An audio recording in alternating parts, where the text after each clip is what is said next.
Can you hear me, Tommy? Tommy, can you hear me? Let me try this again. Need to unmute myself would help. Okay. You can hear me now? Yeah. How are you?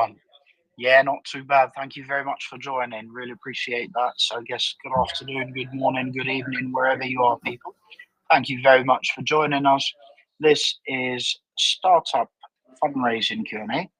It's our 117th session, and we've been doing these for just over 3 years now, where we've had over 260,000 people that have tuned in, and we've changed from Clubhouse to LinkedIn, where we used to do them all the time.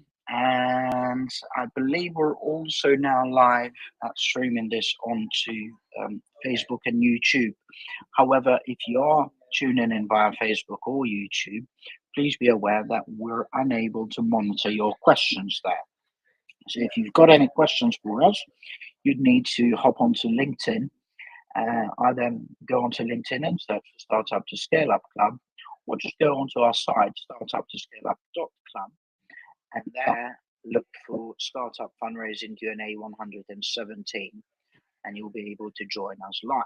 Now, the reason why we do this is that unfortunately, over 90% of startups fail. And the top 3 reasons for that are 1, market fit, 2, running out of money, and 3, not having the right people. And there couldn't be anything more important than your ability to fundraise when you run out of money than not being able to do that, basically. So the idea is now quite simple. I'm here with Tommy today, and we're going to do this for the next 56 minutes, where we'll take any question you may have in terms of your fundraising journey, whether you want to know when's the right time to start reaching out to investors, how much money you should go for, which source should you try and aim to get to then. Is it an angel? Is it some sort of institutional investor like a VC or a corporate VC, and all that jazz? Perhaps you want to know how to do a pitch deck, or maybe how to prepare for due diligence. Anything really to do with that, this is the place to ask questions. In terms of how you go about it, it's quite simple, really. There are no right or wrong questions. There's no need to be shy. It's a learning curve for us all. All you have to do is raise your hand, we'll bring it up on stage, introduce yourself, and then fire away with whatever questions you may have for us. For those of you that are here live on LinkedIn, please feel free to share this with your network. Hopefully you'll be able to add some value to other founders too. We'll now do some quick introductions and then go to the questions. So my name's 𝗦𝘁𝗿𝗁. I'm an Albanian in London. I'm not doing as much of that, but I used to do a lot of talent partnering with various startups. I'd embed within their teams and help them hire and keep the right people. Now I still do a bit of that, but I'm mainly focused on Startup to Scale Up Club. I'm also doing some growth advisory with a few startups, as well as helping angels and family offices with their due diligence and assessment. And the floor is yours, Tommy. Thanks, Anton. My name's Tommy Breen, and I'm a senior advisor at the Growth Stage. So the Growth Stage is a capital raising platform for tech businesses, as their name gives away, working with companies that are already at that growth stage. So what that means in numerical terms is typically companies that will be raising a Series B, C round later. So if they're raising in around $50 to $20 million or more, right up to pre-IPO rounds up into the hundreds of millions in some cases. Outside of that, I also am a mentor at Founder Institute, so I spend a lot of time working and supporting earlier stage founders with all the headaches and pain points they face, whether it's product development, getting to market, and obviously a lot around capital raising as well. That is brilliant, Tommy. Thank you very much for that. And Tommy, since there's only 2 of us, feel free to extend it as long as you want. What would you say are your biggest do's and don'ts when it comes to early stage fundraising? What do you see out there that really perhaps gets to you in terms of a good or a bad thing, rather? So I think one of the big things, and we talk about it quite a bit on here, is, trying to understand, is your business a venture backable business? So you may have a great idea for a startup and it may have the ability to get to be worth, a few single-digit millions, or maybe even into the low double-digit millions, which is a fantastic business. And for anyone to have a business like that, you make a lot of money and it's brilliant. But for venture capital investors, those kind of businesses would be too small for them. So you really need to understand early on about your idea, where can it really go and how big can the business be? How big is the market you're playing in? And, just because it's a big market doesn't mean you're going to have a big business. If it's highly competitive, if there's no moat to your business, anyone can play in the space. It'd be really difficult to go and make a big business in a market like that. So you have to try and understand these dynamics, because venture capital investors, when they're investing, they are trying to look for the companies that can be the winners in their portfolio, that can be the main return of a fund for them. So they're looking for businesses where there's the opportunity for them to get 50 times their money back. So what that means in reality is they need to invest in businesses that often have the ability to get to unicorn status, so having that $1 billion valuation, and also have reasonable prospects of achieving an exit as well at some point. So is it a business that can IPO? Is it a business that another company would want to buy? So trying to understand those dynamics early on. I know it's easy for me to sit here and say that. It is difficult, but there is lots of information online about how you do this, how you understand the market potential for your business and model that out. But it's important to do that before you start going and trying to speak to venture capital investors, because if you don't have a venture backable business, you're just going to waste a lot of your time putting together a pitch deck for them, trying to contact them, all those types of things. And you'll send them decks and messages and you'll never hear back from them, just because, it's not relevant, and they'll look at it and they just think, a couple of slides, and like, this person hasn't even properly put any thought into whether this is a venture backable business. So to save you wasting time, it's worth really spending, energy into understanding, is your business venture backable, before you even start going to venture capital investors. If it's not, if you come to the conclusion it's not, it's still, you still have the opportunity to go and, go and seek funding from elsewhere. So angels will still invest in businesses that won't necessarily be, unicorns, because they're happy to make lower returns on investments. Not any return, obviously they're looking for outsized returns, and a lot of them act like kind of a solo VC, if you will, solo GP.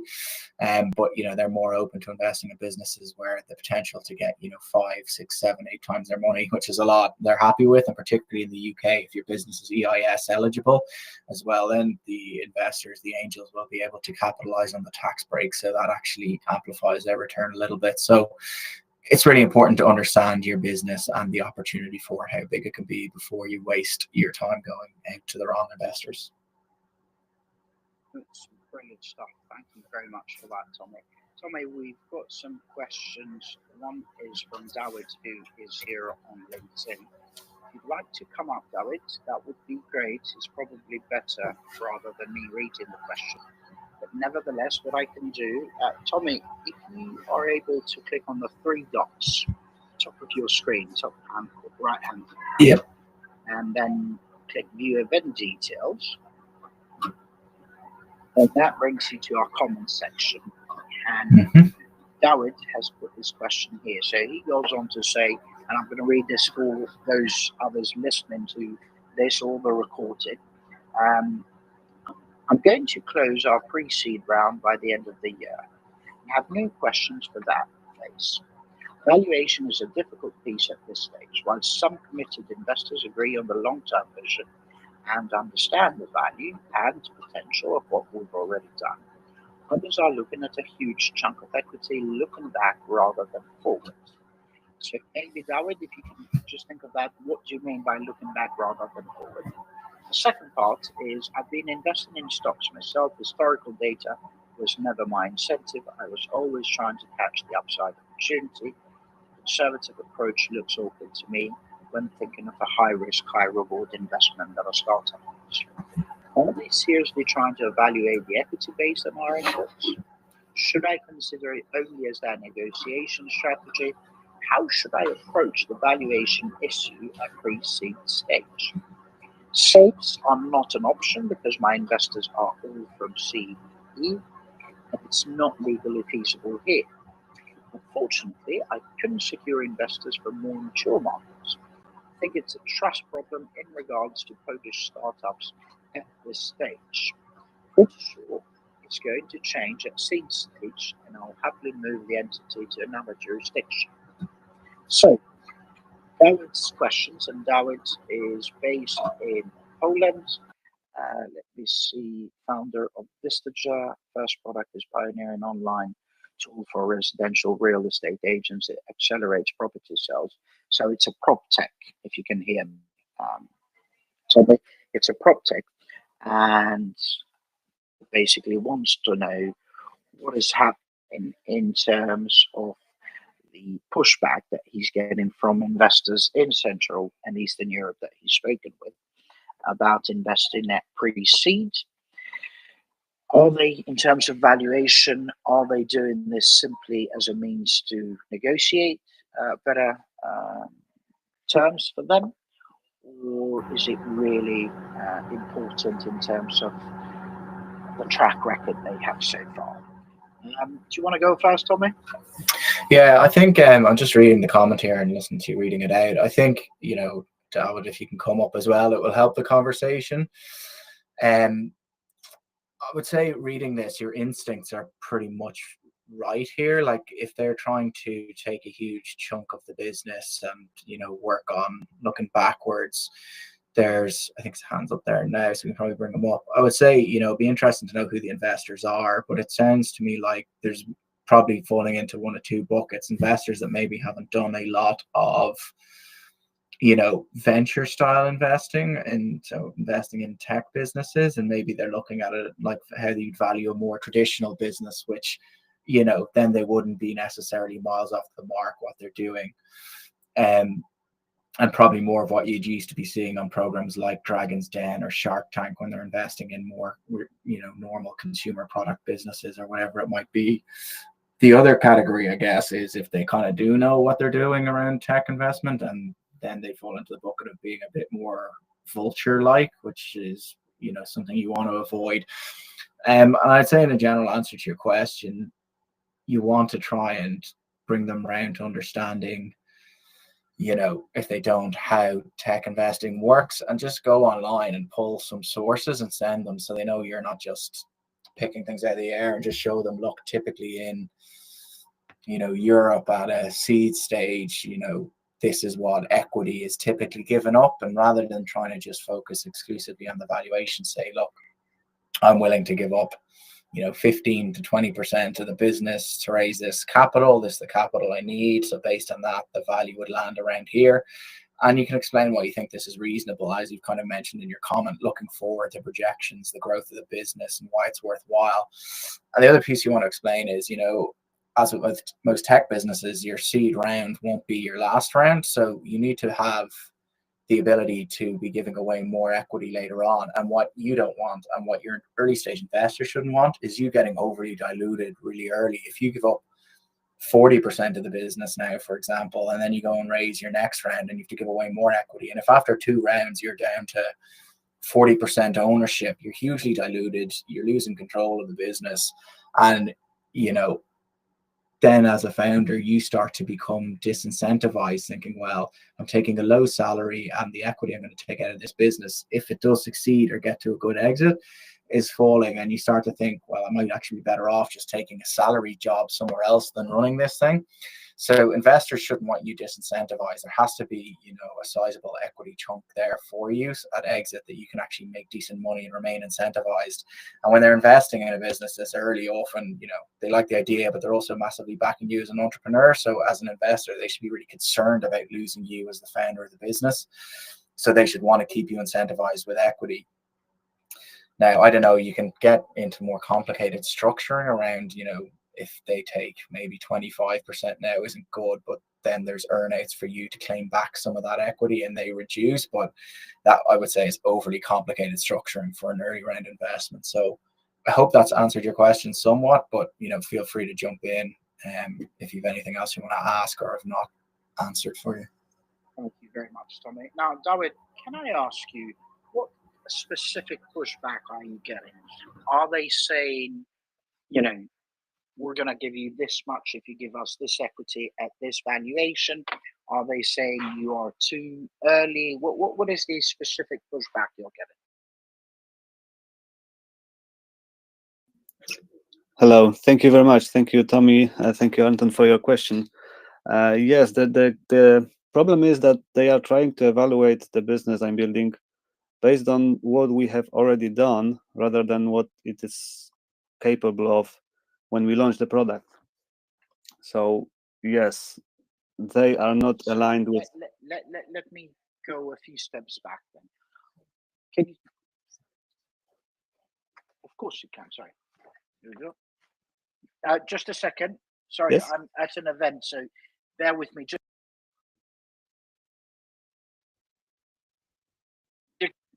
and with that, you got it. Perfect. And are you taking it out of here, or am I okay here on this now? You can sit there. Okay. Okay. I'm really sorry. Now I'm back. So I'm at an event and I've managed to steal a chair somewhere. So anyway, the point I was trying to make, Dawood, I'm really sorry about that, but the point I was trying to make is, what are you looking for? How much money are you asking them for to start with? And two, who are these people? Obviously, you don't need to tell us their actual names, but as in, what is that background? Okay, so they are mostly business angels who are exited from their own businesses. So they have Very good. What kind of businesses are we talking about here? One is a business that is e-commerce in a different field, but it was a startup 15 years ago. So he built it himself. One is also a founder of startup from more than 15 years ago that he exited 2 years ago, and he's looking for to back some startups right now. The other one is a real estate developer who is yes, he knows the space that I'm building the prop tech for, but he has no property side or the tech side as well, or mainly the real estate side. Only the property side, so he's not aware of how the startups work. Okay, and how much money are you asking from them? I'm going to raise 1 million Polish zlotys, which is around 250 euros. 250,000. And where are you now with your product? I think my team expects 3 more months to deliver a product that we can launch. And I'm raising the pre-seed round because... Do you need money for that, or can you do it without this investment you're raising? Yes, I can do it without external investment. However, I would have to take a loan for my personal finances. Yeah, because I'm simply running out of my own savings. This is what I mean. With the money that you have in your pocket right now, can you build an MVP? That's what I'm trying to get to. No, I'm gonna run out of money in 1 month, so I'll have to either take a loan or raise outside. And is it easy for you to get a loan? Yes, I have 3 apartments I can take mortgage on. Perfect. Now, here's what I would do if I were you. And last but not least, 2 quick questions. You said you want to raise 250. Is that all from one of these angels or a combination of them together? And also, do they know each other? No, they do not know each other, and each of them is capable of funding the whole round, so he can cover the whole 250,000. And my last question here is, what are they telling you right now in terms of, so you're pretty much saying that they have agreed in principle to invest, it's just a valuation challenge now, right? Yes, that's right. So how much have they asked you? If they give you 250, what percentage have they asked you in terms of your equity? 25%, 30%. Yeah, and 25%. Okay. Honestly, with that kind of money and the way things are at the moment, it actually runs around 20-ish%. we are talking mature markets like the UK or the US. So personally, 25 to 30%, it's not the end of the world, because again, I'm only basing this from your profile here and your question, but my understanding is that you haven't got any sort of successful exits in the past. Is that right, Owen? That's right. Exactly. So because where you are, although again, I would hate to give anybody any percentage, let alone a quarter of my business, but you have to make a hard choice here, my friend, whether you go and raise that loan if you really believe in this, and then you may not even need them. Or you find a way to get to the next stage so that you then are in a better position. But Tommy might be able to kind of provide more depth here. But at the moment, from what I see at pre-seed, for that kind of money, even in mature markets, we're talking around 20%. What's your view on this, Tommy? I guess the question is, have you gone back and suggested to each of them, like, you know, how they feel about taking, say, 20% of the business? Have they just flat out said no? Yes, basically, yes. I tried to convince them that I still will have to raise more rounds. So that's the reason I do not want to dilute so much so early. But yeah, I'm thinking if maybe it's just a negotiation tactic.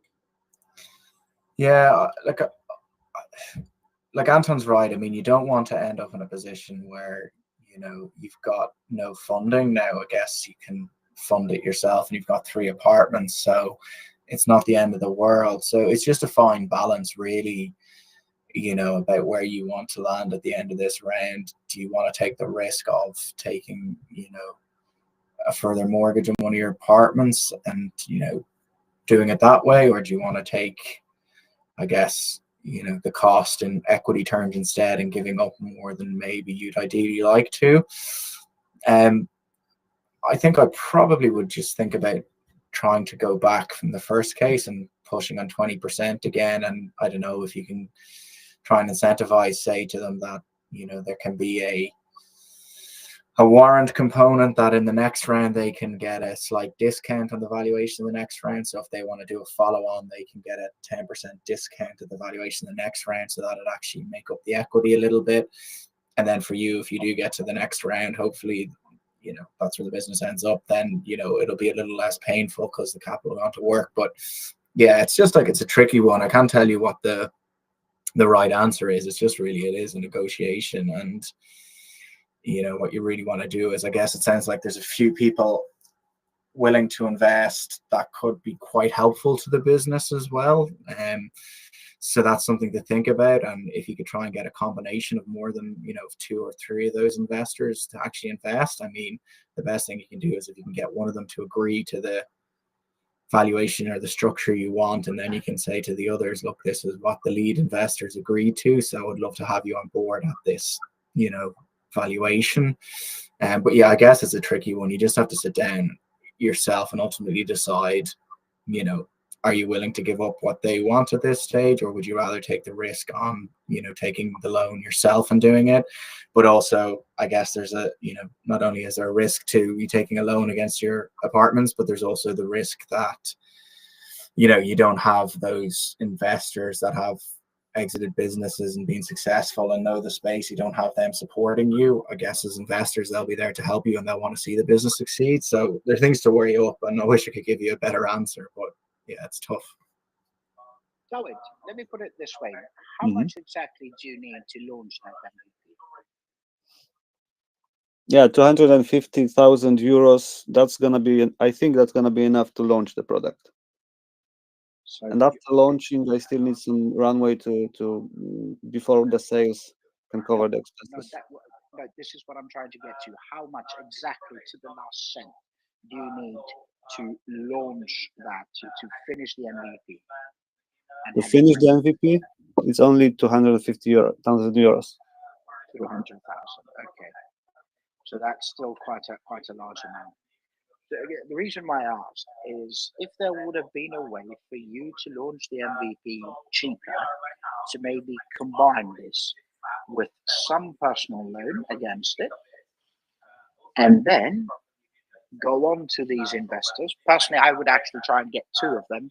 Maybe, I don't know what value can the property developer add, but if you really believe in her and him, I think it would be a good combination to have one of the people that had the startup and the other one that is in property, because the one in property can open doors and can, you know, help you with a lot of market stuff, whilst the one that had a startup can help you with the startup side of things. So personally, I would try and get both of them, and if you can get an amount of maybe. And again, I don't want to give, because I don't give financial advice. So this is just stuff that I would do if I were in this position. Maybe find a way that you can go sort of 3 ways, and each of you put in 100K.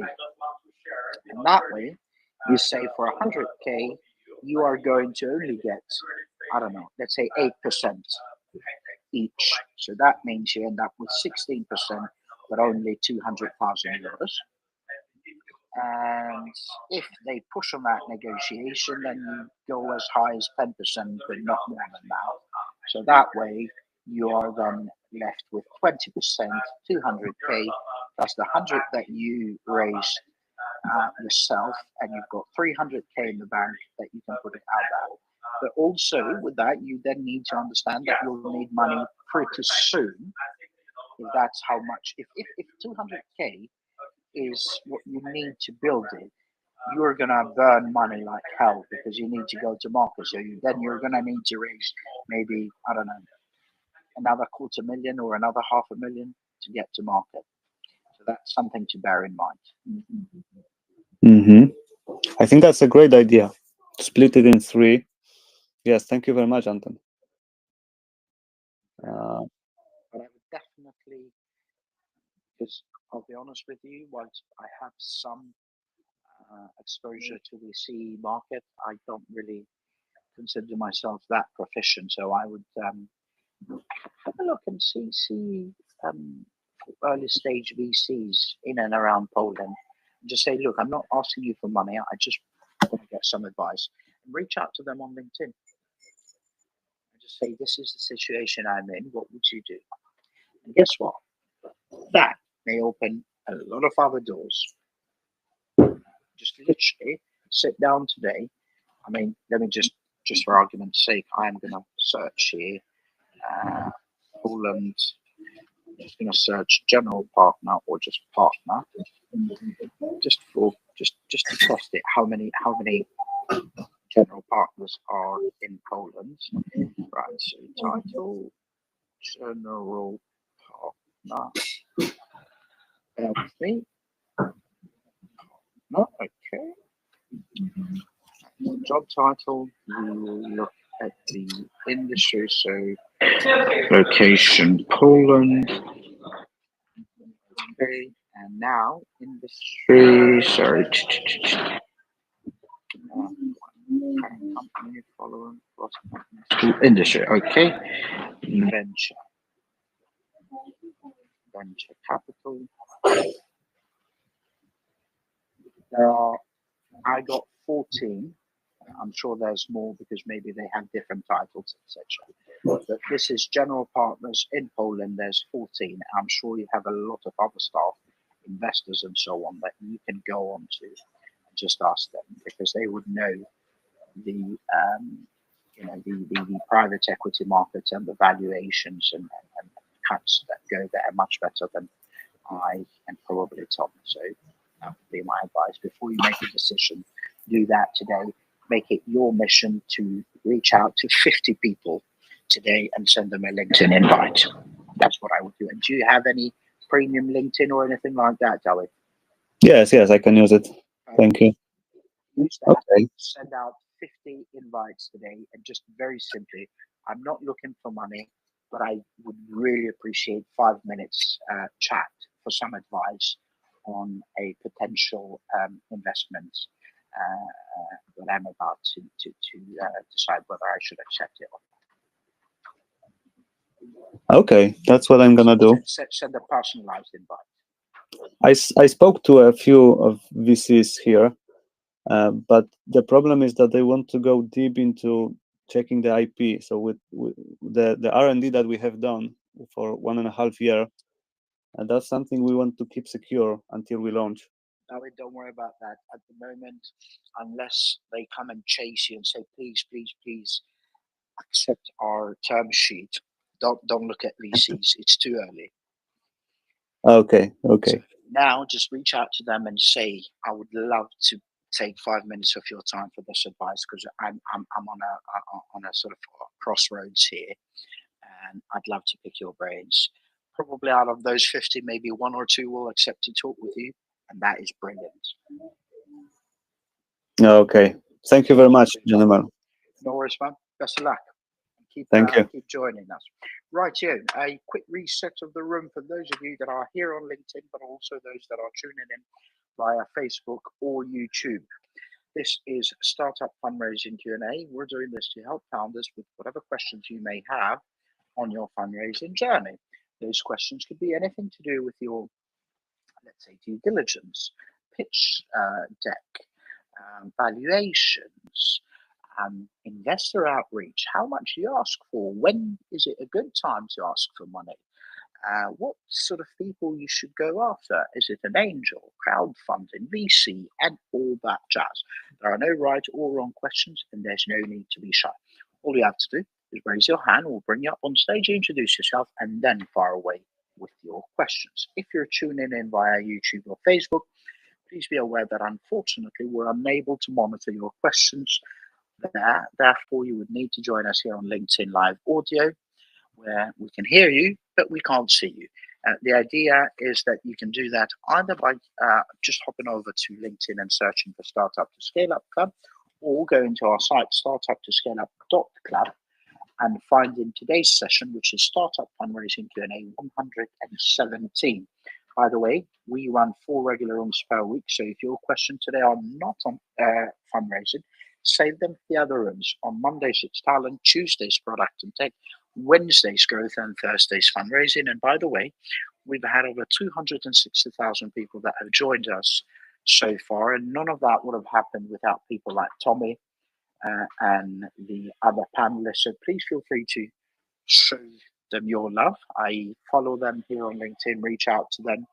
And if you want to RSVP to any of the future sessions, you can do that via our site, startuptoscaleup.club, between now and the 19th of December, which will be our last session for this year.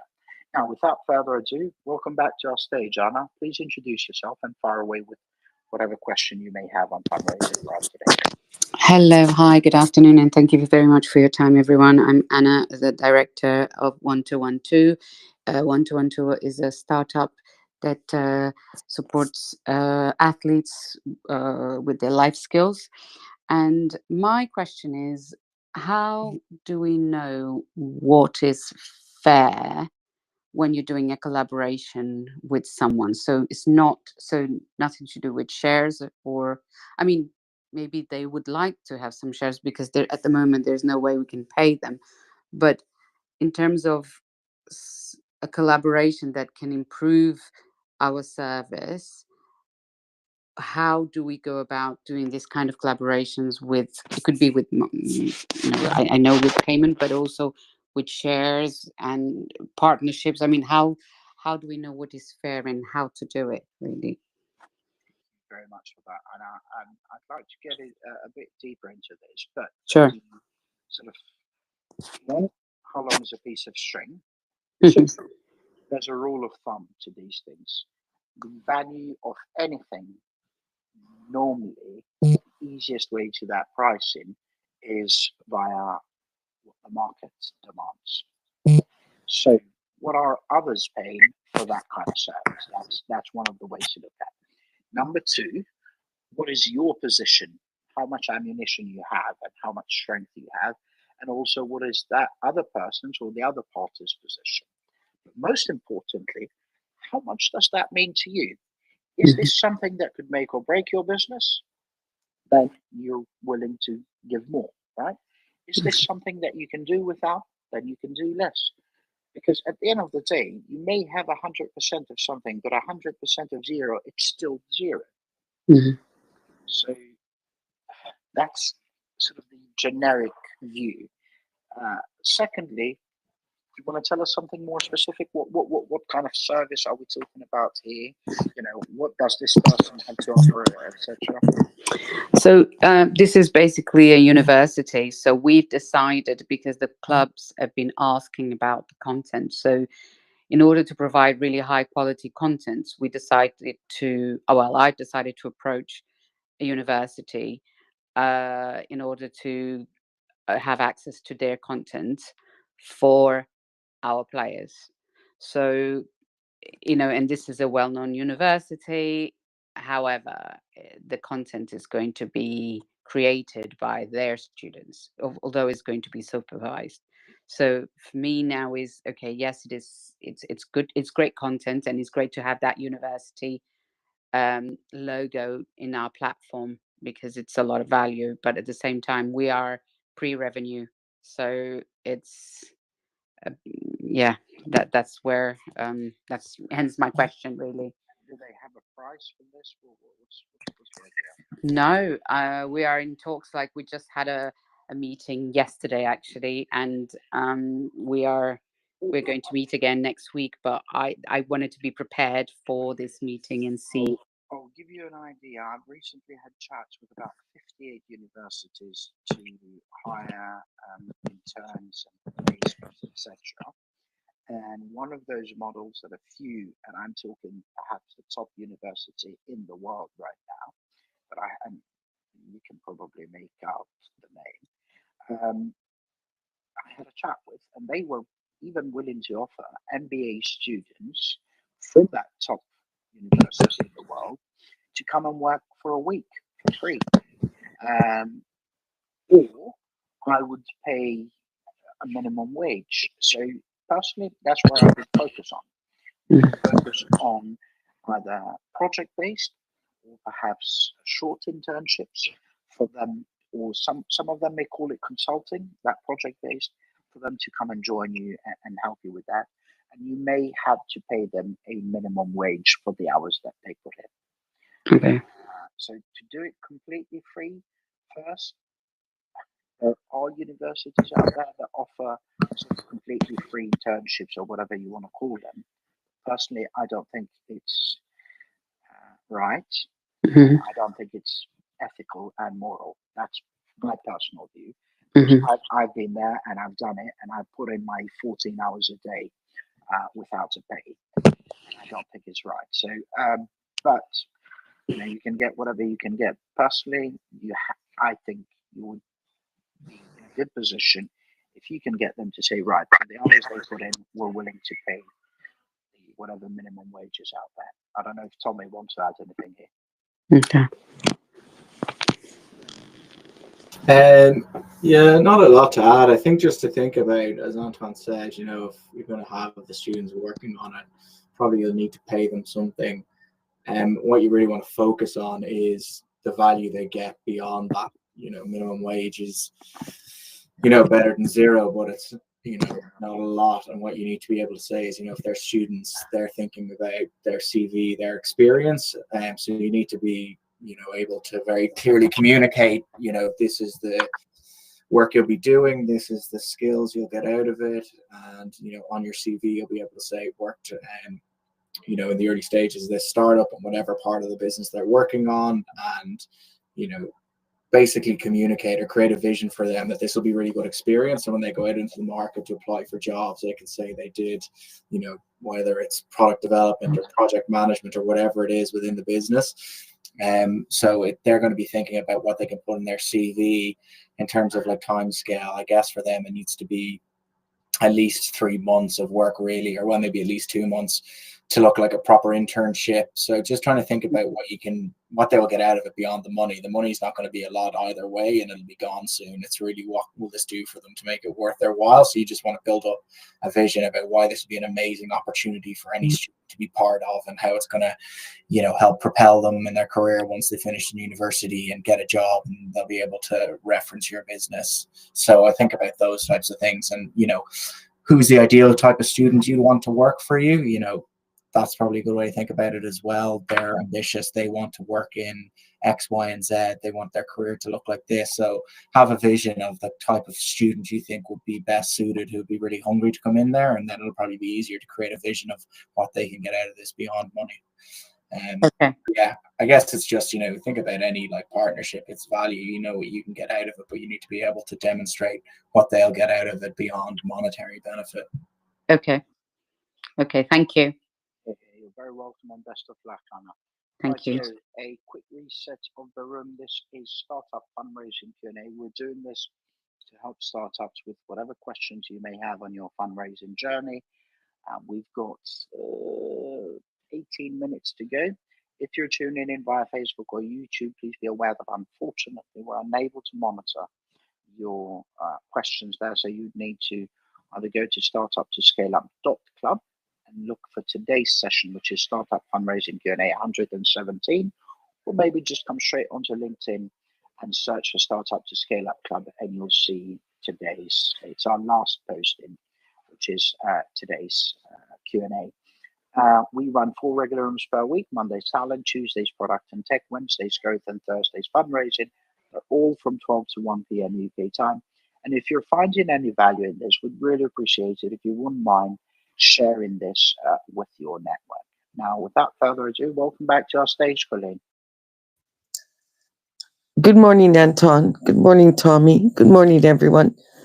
I'm Colleen from Canada. I have a startup called 𝗧𝗲𝗰𝗵. We're transforming distribution with new infrastructure and technology to remove packaging.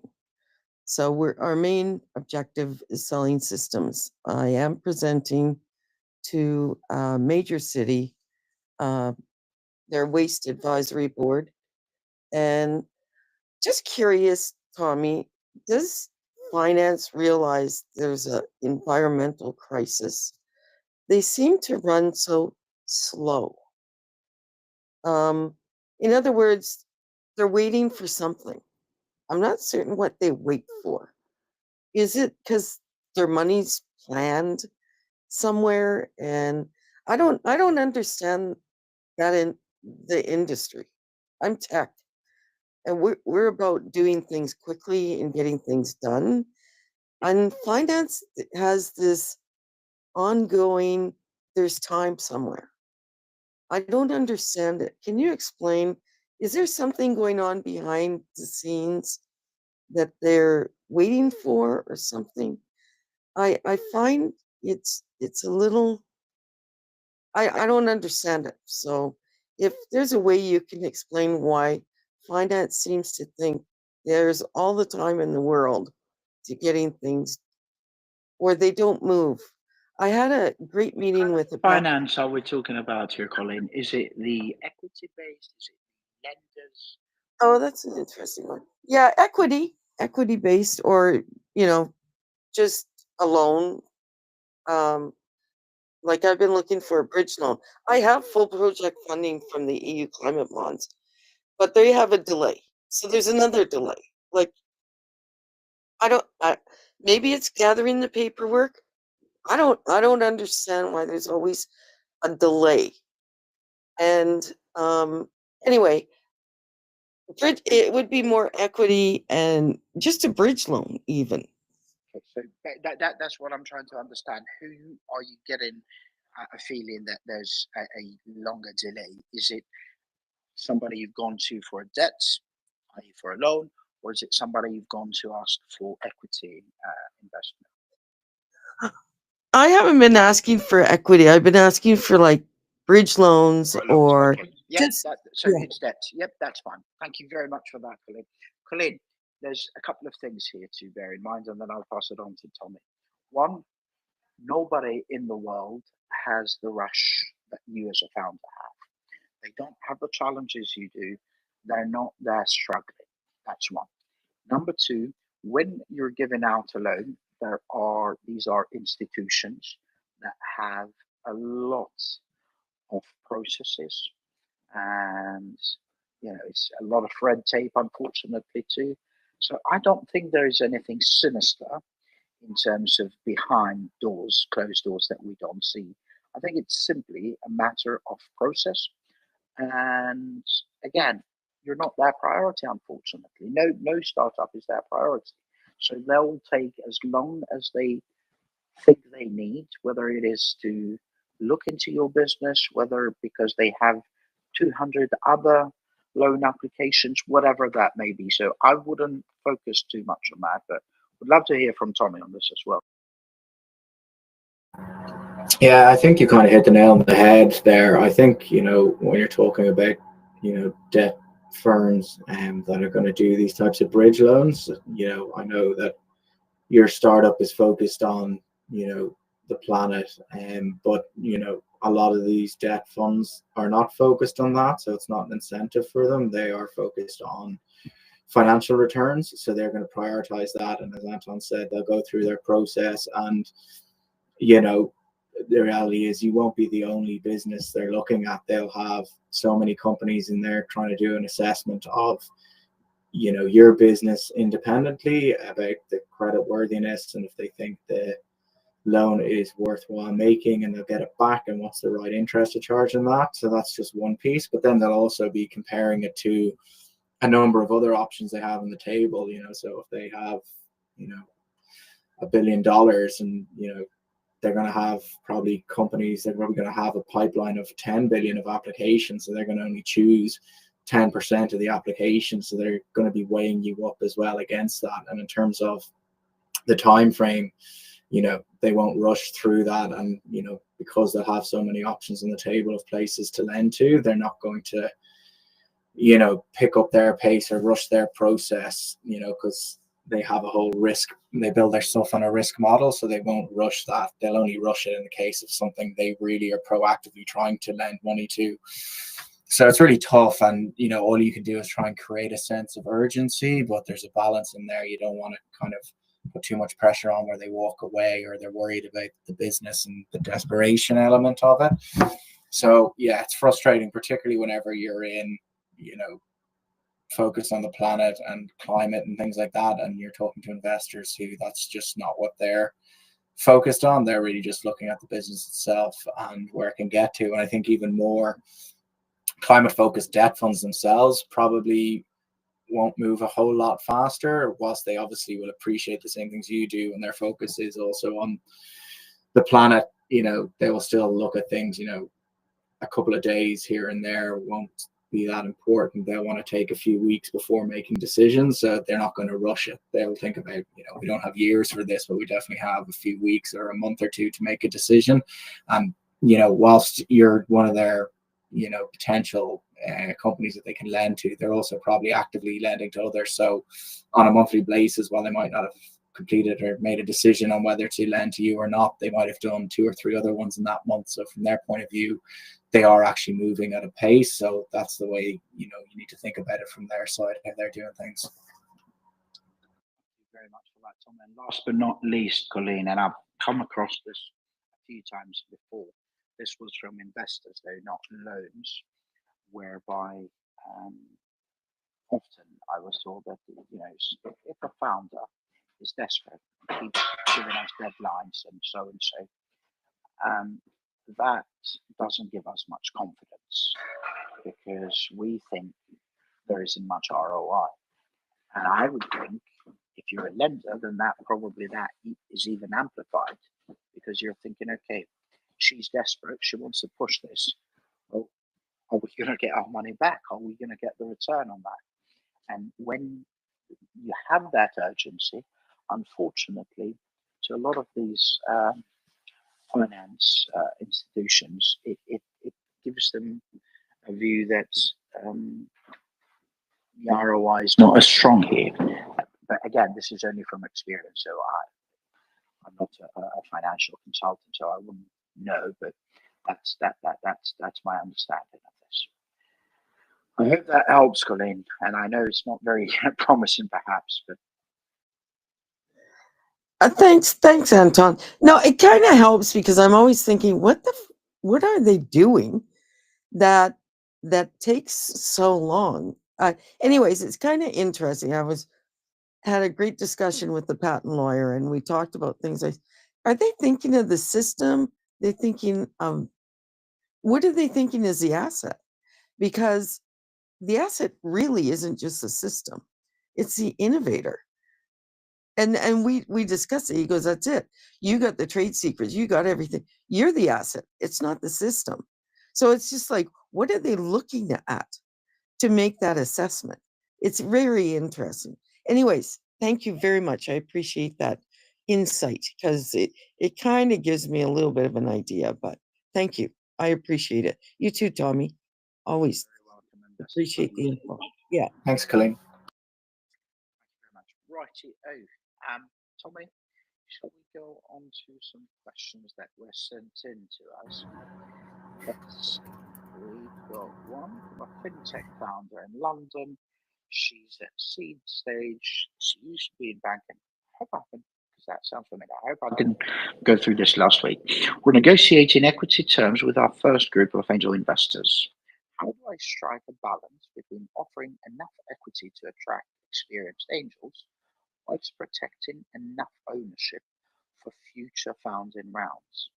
What equity distribution strategies should I be aware of to ensure I don't give up too much control too early in the process?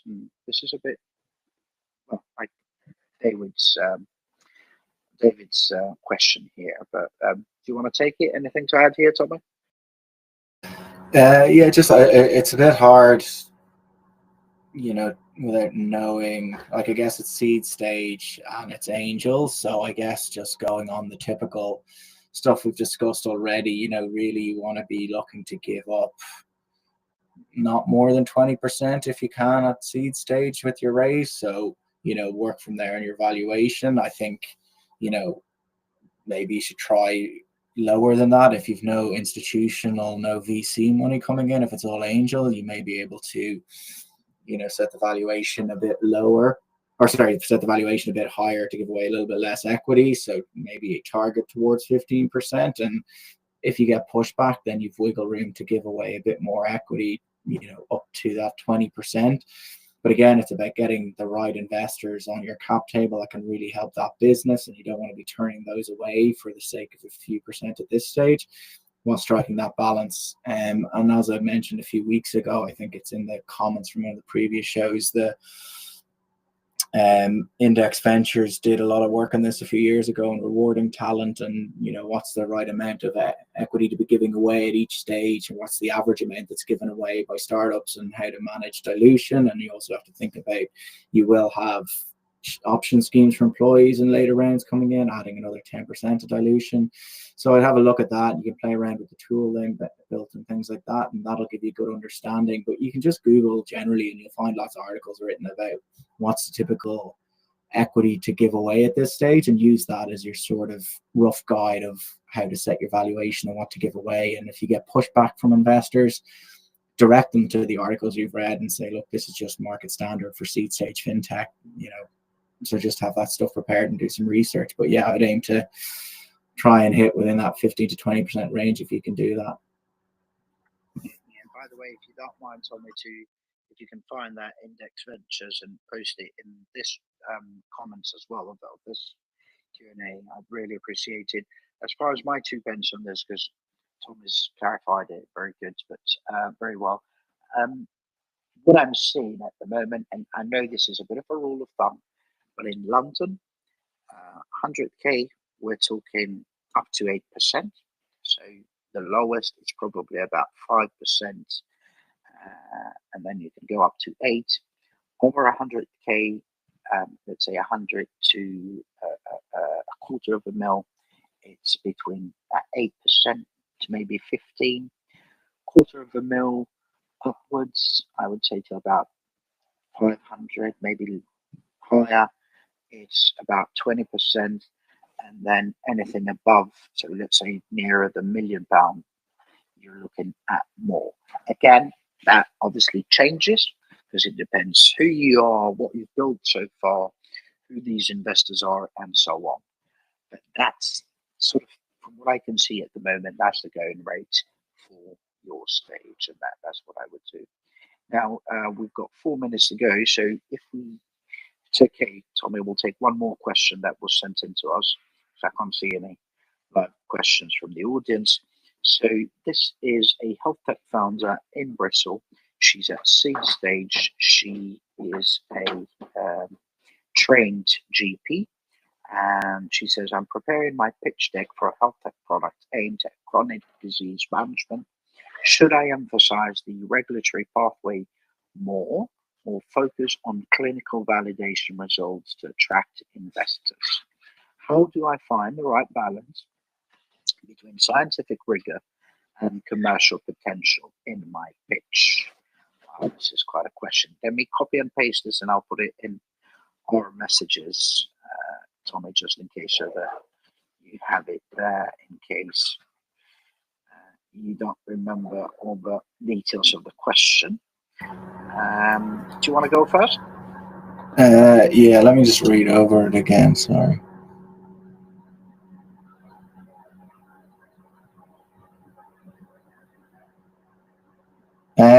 So I guess, like, very simply, if you're trying to attract investors, if the regulatory pathway looks like really difficult, they're probably going to look at it, and you know, whether it's a conscious or a subconscious thought, you know, if they see a lot of roadblocks in front of you getting somewhere with this business, it's probably going to, you know, change the lens through which they look at that pitch deck. So I'd always say try and focus on the positive. So, you know, focus on the clinical validation results so far. Say, look what we've managed to get to, still more work to do. We need capital at this stage to go through the next phase.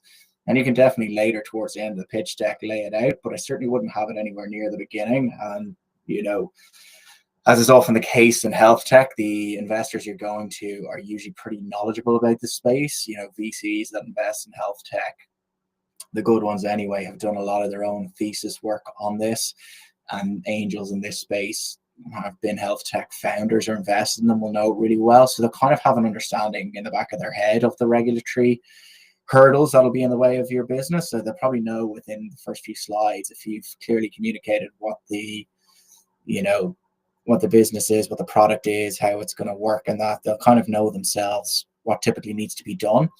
And so they just want to see what, you know, then they'll be interested in the first few slides of where you've gotten to with results so far. And they'll kind of know once they even see the results you've achieved. They'll probably have, most will have sophisticated ones anyway that know the space, will have a good idea before they even see the regulatory pathway. And then you can put it in and just say here, you know, it might work really well towards the end if you're saying what you're going to use the funding to. You should have a slide in that and say, here's the next stages in the regulatory pathway, and this is what the funding's needed for. But I wouldn't put it in early in the deck anyway. I'd focus on the positives early on, because you want them to be reading thinking, oh god, this is a great business, I need to be in this. So, you know, start with the positive and tell like the story about the potential in the market before you get to the difficulties in the way. Absolutely spot on. Thank you very much for that, Tommy. And just want to emphasize, I hope the investors that you're talking to are people that have invested in the past in similar businesses to yours, and not just the one, because otherwise there's no point. Majority of the times you'll be wasting your time and theirs if you're talking to investors that are not proficient in this field, because this is a completely different beast to other investments. So I hope you can focus only on those. In terms of what Tommy said, absolutely agree. Focus on the positives. Obviously, you know, do make them aware that, you know, what you need to get to the next stages, and kind of try and lay out those stages. Explain, because at the end of the day, investment is like dating. You go to a first date, and your main aim for that first date is to see if it's worth going to the next date, i.e. to a second date, and then you try and work to get that second date. And this is investment. You get that first round to take you to the second round, and then the second round to the third round, and so on, because you want to go to certain stages for your business.